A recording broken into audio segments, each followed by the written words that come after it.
इन्फोलैब के मोअज़्ज़िज़ नाज़रीन अस्सलाम वालेकुम।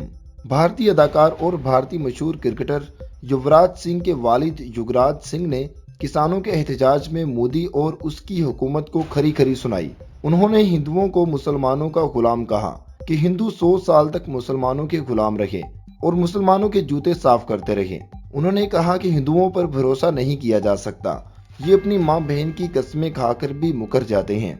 जिसके बाद भारत में इस पर काफी गमो गुस्सा पाया जा रहा है और भारतीयों ने युवराज सिंह को गिरफ्तार करवाने का मुतालबा किया है और साथ ही युवराज सिंह को भी।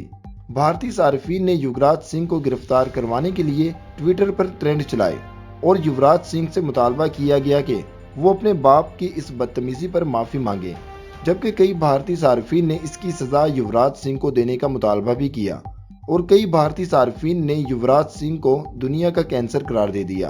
दोस्तों, वाज़ेह रहे कि नए भारतीय ज़रई कवानीन के खिलाफ पंजाब के किसानों ने एहतजाज जारी रखा हुआ है और दहली बंद करने की भी धमकी दे दी है, जबकि इस प्रोटेस्ट में काफी लोगों ने खालिस्तान के नारे भी लगाए हैं और मुतालबा किया जा रहा है कि अब खालिस्तान बनाने का वक्त आ चुका है।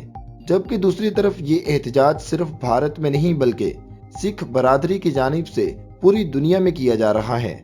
दोस्तों, आपको ये भी बताते चलें कि सिख रहनुमाओं ने पाकिस्तान से मदद की अपील भी की है। पाकिस्तानी मीडिया और पाकिस्तान दे होर जेड़े ऑर्गनस ने स्टेट दे उन्हां नूं मुखातब है।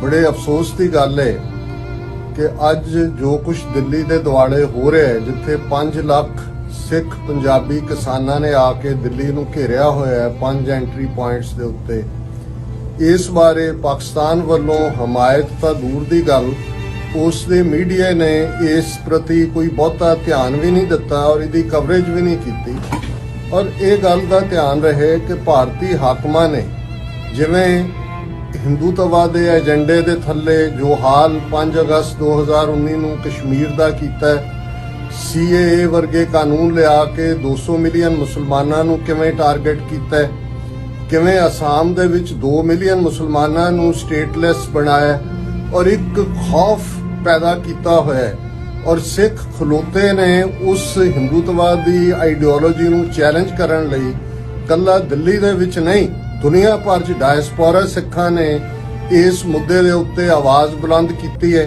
दोस्तों, मजीद इसी तरह की वीडियोस देखने के लिए आप इस YouTube चैनल को सब्सक्राइब कर लीजिए।